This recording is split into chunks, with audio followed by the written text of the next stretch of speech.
Hello students, welcome back to the topic sexual reproduction in flowering plants. In the previous video, we discussed introductory part of the chapter, whereas today in this video, that is in lecture 2, we are going to discuss about a male reproductive structure called androecium. So this is a flower which is having a male reproductive structure called as an androecium. Androecium is made up of individual units called as a stamen. So all these structures which you are able to see in the PPT slide are called as a stamen. Stamen in group forms androecium, or individual units of androecium are called stamen, and androecium is said to be a male reproductive whorl of the flowering plants. Let us try to understand about a stamen now. As we understood in the first video, stamen will be made up of an elongated stalk, and that is called as a filament, and there will be a sterile structure called as connective. Connective is a sterile part that connects anther to the filament. Connective will be made up of xylem and phloem. And as we have understood, these lobed structures are called as anther. Externally, when we see anther, it appears to be made up of two lobes. First of all, anther is a fertile or a gynoecious part of the stamen. Externally, it appears to be made up of two lobes. That's why the anther is called as dithecus.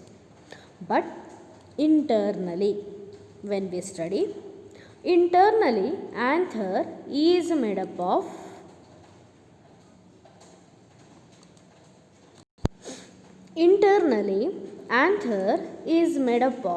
four chamber. So these were the two parts which we discussed in the previous slide, which makes anther dithecus. But in turn, each lobe, as you can see in the diagram, are made up of four parts. So it is called tetralocular. See here, one locule, 2, 3 and 4 locules are there, making an anther tetralocular. Each locule can be called as microsporangium. So microsporangium can also be called as pollen sac, or it is also called as pollen chamber. So inside each microsporangium, see here, all the four microsporangium got the individual units of them, and they are called as a microspore, which can also be called as pollen grain. The microsporangium microspore cells which will be there, though they will undergo into a process called microsporogenesis so as to form pollen grain. Each microsporangium is made up of four protective layers. What are they? Let us try to understand. The outermost layer, see here, to understand the microsporangium, we have taken transverse section of the anther. We have not taken four lobes, we have taken only one lobe. Okay, so outermost layer of the anther is called epidermis. Epidermis is the outermost single layer of the cell. It is made up of a single layer of a flattened cell which provide protection.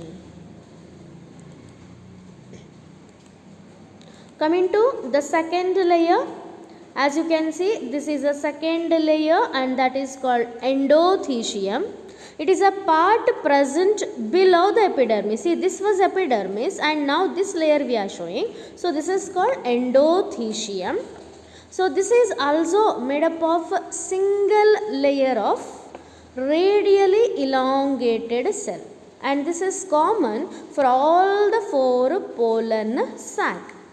So it is made up of single layer of cells where the cells are radially elongated, and the cells are made up of fibrous thickenings called that is of a callose, which are hygroscopic That is, when they absorb or lose water, they help in the burst opening of the anther, which is called dehiscence, so as to release pollen grains. Now this is the transverse section of the mature anther, where we can see cells of endothecium which are made up of thin walled. See here, this is a layer where the cells are made up of thin walled. Now the groove which is present, as you can see here, a shallow groove will be there between a two microsporangium, thereby makes an anther tetralocula. Now this groove which is there, that only is called line of dehiscence. Callose which is there in the endothecium cell will be hygroscopic in nature. Hence, it helps in the dehiscence of anther at maturity. Now coming to the third layer called middle layer. Middle layer is internal to endothecium. Next to the endothecium, the layers which are present are called as a middle layer. Middle layer is made up of 1 to 3 layer of parenchyma cells, which are surrounded by or which surround each pollen sac. So if you see this image now, the layer which you are able to see here, the cells of the middle layer, they degenerate at maturity and helps in the dehiscence of the anther.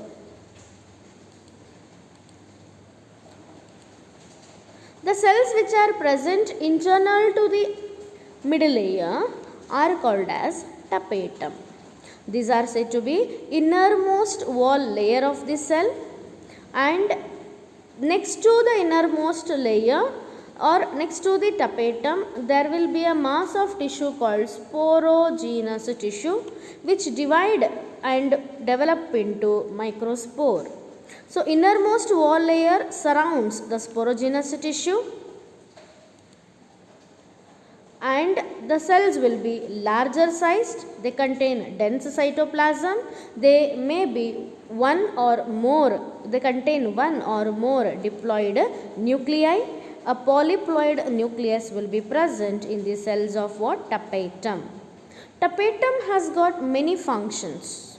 It nourishes pollen grain, it secretes enzyme, it secretes pollen kit around the pollen grain, it protects the pollen from the UV radiation.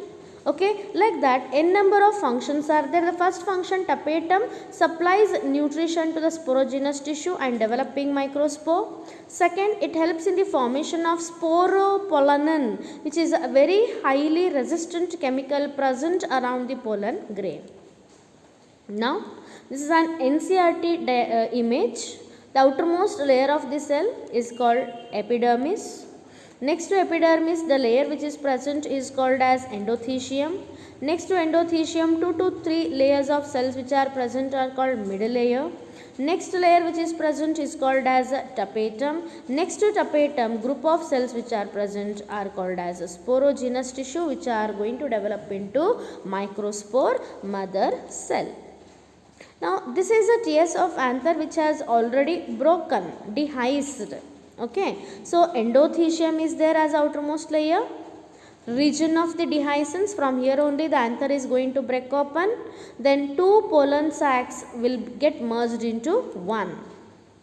The pollen grains which are there, they get released. So TS of mature anther, diagram can be asked. You have to draw young anther. This is a dehisced one. So where you can see the groove is ruptured and pollen grains are getting released. Microsporangium, this whole cavity is called as microsporangium. Microsporangium will be made up of diploid cells called sporogenous tissue. These cells which are there are called sporogenous tissue, and these cells of the tissue either undergo mitosis or directly act as a MMC, means microspore mother cell. Microspore mother cell, one we have enlarged here, which is diploid. That microspore mother cell undergoes meiosis and results in the formation of 4 microspore which will be haploid, and 3 we can see, 1 will be at the back, so tetrahedralate will be there. 4 microspores will be haploid, as we know meiosis is a reductional cell division. Now microsporangium diagram is there with a sporogenous cell. One of the that is a sporogenous cell which was diploid entered into meiosis and has resulted in the formation of microspore mother cell. Now these microspore mother cell have undergone meiotic division and resulted in the formation of 4 microspore.